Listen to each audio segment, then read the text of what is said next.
Hello mga kasyemot! Magandang araw sa inyong lahat. So ngayon, gagawa po ako ng kaya bread, Singapore style. So meron po tayo ditong mixing bowl. And then meron po tayo ditong flour. So ilagay lang natin siya dyan. Ilalagay natin ating sugar, yeast, salt, and i-mix po natin. So meron po tayo ditong warm milk. Then ilalagay po natin yung ating 1 large egg, beaten.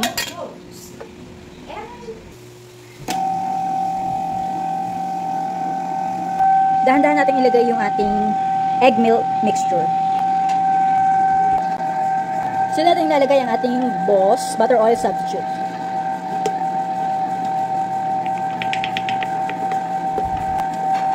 So i-mix lang yan natin. Ayan, nakita nyo siya. Until smooth po siya and elastic.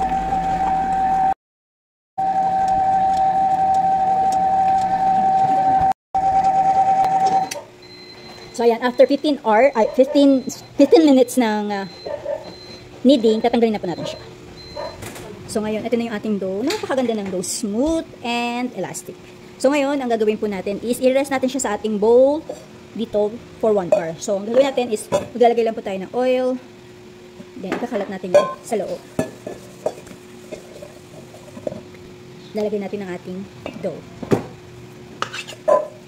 Ayan, so i-cover natin siya ng cling wrap. Ayan na, so naka-cling wrap na yan. So mag-wait tayo ng 1 hour. After 1 hour, then open na po natin. So ayan na siya, after 1 hour, umasa na siya.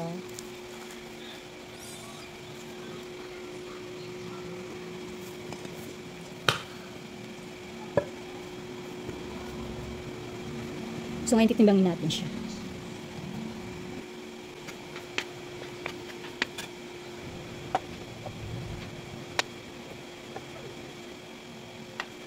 So, ayan na siya. Naway ko na po siya. And then, ngayon, bibilugin po natin. Yan. Ganyan kasinis. So, ayan. Na-roll ko na po siya lahat. So, nakagawa ko ng total of 15. So, this is big bun. 100 grams each. So, ayan. So, ngayon, ipipress ko siya in the middle. Then, lalagyan ko siya ng filling.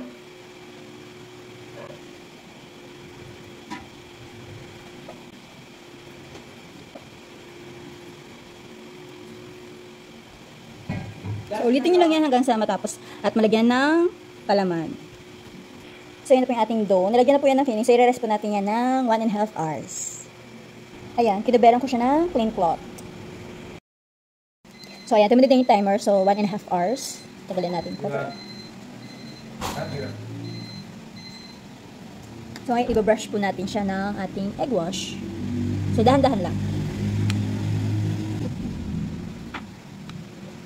And then maglalagay po tayo ng ating sesame seeds sa pinaka-center.